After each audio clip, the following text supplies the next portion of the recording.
يقع شلال طاحونة فيريرو عن بعد 2 كيلومتر عن مدينة بوسعادة. هو بقايا لطاحونة التي أنشأها الإيطالي أنطوان فيريرو الذي هاجر إلى الجزائر سنة 1867. كان رساما ويعمل في الطواحين. بنى منزله قرب طاحونته التي اشتهر بها وأصبحت معلما ورمزا لمدينة بوسعادة، علما أنه صنع مثلها في بجاية والمسيلة. وزادت شهرته عند تصوير 4 أفلام عالمية فيه، مثل فيلم رجل لرجل، وفيلم بائع العبيد، وفيلم شمعون ودليلة، وفيلم رعاة البقر.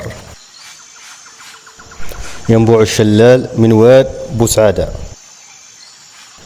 وهو منطقة رطبة تجذب كثير من السياح، بحيث تتميز بجوها البارد وزقزقة الطيور والعصافير التي لا تنقطع، وهي مكان مناسب لهواة الاستجمام والسباحة، وهو مكان قل نظيره في الجزائر، بحيث تجتمع الجبال والوديان والشلالات والصخور الضخمة ذات اللون العجيب في مكان واحد.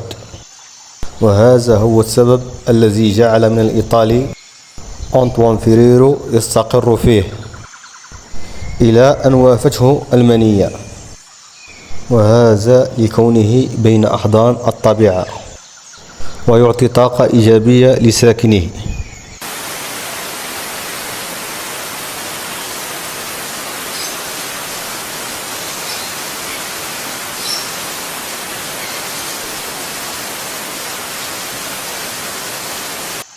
ومن الأشياء العجيبة هي تواجد أشجار مختلفة التي شكلت لنا غابة بين جبلين،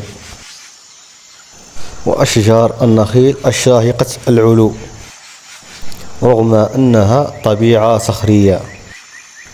وهذا ما جعل من صوت الطبيعة لا ينقطع في هذا المكان بسبب الكم الهائل من العصافير التي وجدت البيئة المناسبة لها.